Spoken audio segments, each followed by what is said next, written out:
दुनिया भर में भाई बहन के रिश्ते को बहुत ज़्यादा इज्जत की जाती है, बहुत ज़्यादा कदर की जाती है, उनके रिश्ते को बहुत महत्व दिया जाता है। लेकिन कुछ दरिंदों ने बदलते वक्त के साथ साथ इस रिश्ते को भी कलंकित कर दिया है। क्योंकि आज जो मैं घटना सुनाने जा रहा हूँ, यकीनन उसको सुनने के बाद आपको ज़रूर हैरानी होगी। क्योंकि एक सगे भाई बहन एक पति पत्नी की तरह रहने लगते हैं, फिर एक बच्चे को भी जन्म देते हैं। आखिर क्या है पूरी सच्ची घटना, जानेंगे इसको विस्तार से। जय हिंद दोस्तों, मेरा नाम है अरफात हुसैन, आप देख रहे हैं मेरा यूट्यूब चैनल MD10। उड़ीसा के भुवनेश्वर ज़िले के रेलवे ट्रैक पर 17 तारीख को सुबह पुलिस को एक कटी हुई लाश मिलती है। पुलिस जब मौके पर पहुंचती है, वो देखती है तो पुलिस को देखकर ये लगता है कि इसने ट्रेन के आगे कूदकर अपनी जान दी है। उसके बाद पुलिस लाश को पोस्टमार्टम के लिए भेज देती है और लाश का पोस्टमार्टम किया जाता है। पोस्टमार्टम की दूसरे दिन जब रिपोर्ट आती है तो पुलिस भी चौकिन्ना हो जाती है कि जिसको हम लोग ये समझ रहे थे कि इसने कूदकर जान दी है, बल्कि उसका गला दबाकर हत्या की गई है। पुलिस पूरी छानबीन करना शुरू कर देती है और पुलिस को बगल में ही एक मोबाइल मिलता है और वो उसी शख्स का मोबाइल होता है। वो पुलिस उसमें से नंबर ढूंढना शुरू कर देती है कि भाई का, चाचा का या कोई पापा वगैरह का नंबर हो, उस पर कॉल किया जाए। तो एक नंबर मिलता है पुलिस को जिस पे लास्ट बार कॉल आई थी। पुलिस उस पर फ़ोन लगाती है। पुलिस पूछती है कि इस नंबर पर तुम्हारी बात हुई थी, क्या तुम इसको जानते हो? वो लड़का साफ मना कर देता है, कहता है कि मैं इस शख्स को नहीं जानता, और वो फ़ोन काट देता है। लेकिन पुलिस का शक उसी लड़के पर ज़्यादा होता है जो कहता है कि मैं इसको नहीं जानता। पुलिस छानबीन शुरू कर देती है। शक की बुनियाद पर वो तरह तरह के फ़ोन करती है, लेकिन उसको कोई सबूत नहीं मिल। पुलिस फिर उस लड़के के पास फ़ोन लगाती है, लेकिन उसका फ़ोन स्विच ऑफ जाता है। उसके बाद नंबर की लोकेशन पर पुलिस पहुँचती है तो उसको, लड़के को वहाँ पर गिरफ्तार कर लिया जाता है और उसके बाद में उसके कुछ दोस्त भी होते हैं, उसको भी पुलिस गिरफ्तार कर लेती है। उसके बाद में थाने में पुलिस उन लोगों को लेकर आती है और पूछताछ शुरू कर देती है। पुलिस उन लड़कों से पूछताछ करती है और कहती है जिस शख्स की वहाँ पर लाश मिली थी उससे तुम्हारी बात हुई थी, तुमने झूठ बोला था और तुम यकीनन उसको जानते हो और उसका कत्ल भी तुम लोगों ने किया है। तो वो लड़के घबरा से जाते हैं। जिसने उसका कत्ल किया होता है वो ज़्यादा घबराता है और कहता है कि हाँ सर, हम लोगों ने ही उसका कत्ल किया है, क्योंकि उसने अपनी बहन को मरवाने के लिए सुपारी दी थी, लेकिन हमने उसकी बहन को ना मारकर उसको मार दिया। तो पुलिस भी चौकिन्ना हो जाती है कि आखिर माजरा क्या है, कि बहन की सुपारी मिली और इसको क्यों मार दिया। पुलिस जब लड़कों से सख्ती से पूछती है तो वो लड़का बताता है कि सर, जिस शख्स की लाश मिली है उसका नाम समर है और हम लोगों ने ही उसको मारा है, क्योंकि उसका एक भाई था जिसका नाम था अभिमन्यु और इनकी एक बहन थी। इन तीनों के रिश्ते सगे भाई बहन के थे। अभिमन्यु एक शहर में काम करता था और इन लोगों के पास वहाँ से पैसा भेजता रहता था, जिसके ज़रिए ये लोग खाते पीते थे दोनों भाई बहन। अभिमन्यु बड़ा था और ये दोनों भाई बहन छोटे थे। वो पैसा भेजता था और ये लोग खाते थे।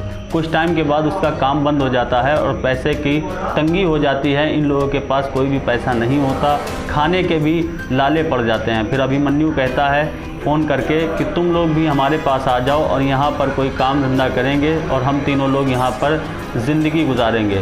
वो लोग ये बात सुनते हैं और वहीं पर चले जाते हैं। दोनों लोग काम पर चले जाते हैं, बहन को घर पर छोड़ जाते हैं। एक दिन ऐसा होता है कि समर घर पर दिन में ही वापस आ जाता है, क्योंकि उसके पास काम कम था। देखता है कि अभिमन्यु और उसकी बहन आपत्तिजनक हालत में घर पर पड़े होते हैं, जिसको देखकर वो आग बगोला हो जाता है और गुस्सा होने लगता है। समर बहुत तेज़ गुस्सा होता है और दोनों को डांटने लगता है। कहता है ऐसा मुझे भी यकीन नहीं था कि तुम लोग भाई बहन के रिश्ते को भी कलंकित कर दोगे, और तुम लोगों में ये कब से चल रहा है। तो बहन और तेज़ हो जाती है, कहती है कि हम दोनों एक दूसरे से प्यार करते हैं, इस बीच में तुम दखल अंदाजी मत करो, हम दोनों पति पत्नी की तरह रहेंगे, क्योंकि मैं अभिमन्यु से बहुत ज़्यादा प्यार करती हूँ। ये सुनकर के उसे बहुत ज़्यादा गुस्सा आता है। वो कहता है मैं अपने जीते जी ऐसा नहीं होने दूँगा।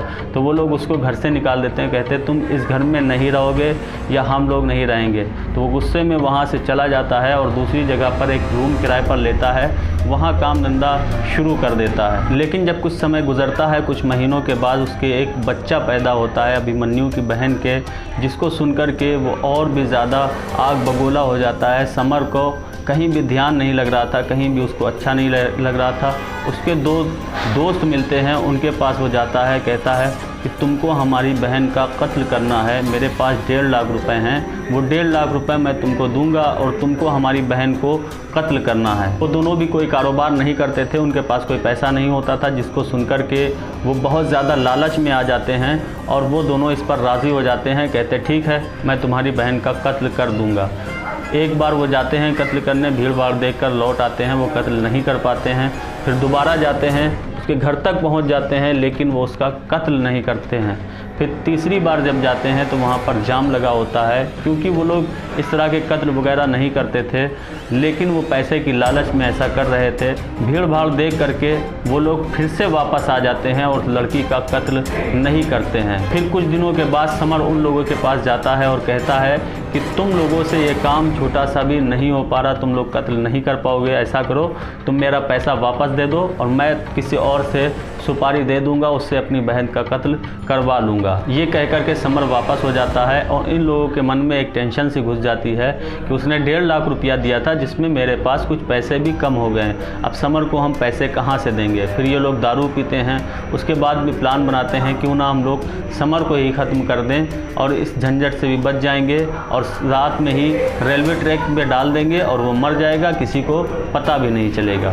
फिर वही ये लोग करते हैं कि समर को पकड़ते हैं, उसके बाद में उस पर एक वार करते हैं, उसकी गला दबाकर हत्या कर देते हैं और उसके बाद में रेलवे ट्रैक पर फेंक देते हैं कि किसी को मालूम भी नहीं होगा, पुलिस की भी शिनाख्त नहीं लग पाएगी। उसके बाद में समर को हम लोग मार करके रेलवे ट्रैक पर फेंक देते हैं। पुलिस इस वाक़ये को सुनकर के काफ़ी ज़्यादा हैरान हो जाती है। इसके बाद इन लोगों को पकड़कर कई मुकदमे लगाकर जेल भेज देती है। उसके बाद पुलिस लड़की के पास पहुंचती है, लड़की से पूछताछ करती है, लड़की को बताती है कि तुम्हारे भाई समर का मर्डर कर दिया गया है, रेलवे ट्रैक पर उसकी लाश मिली थी।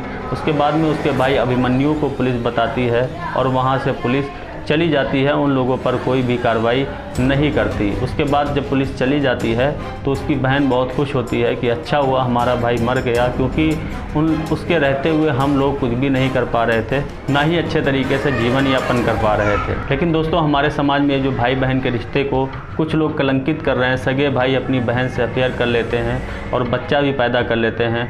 आप लोग इस पर क्या राय रखते हैं और पुलिस को उन लोगों को सज़ा देना चाहिए या नहीं देना चाहिए? अपनी राय कमेंट बॉक्स में ज़रूर दें। अगर आज की हमारी ये सच्ची घटना पसंद आई हो तो प्लीज़ वीडियो को लाइक करके दोस्तों में शेयर कर दें, कमेंट करके ज़रूर बता दें वीडियो कैसी लगी। मिलता हूँ एक नई खबर के साथ। जय हिंद।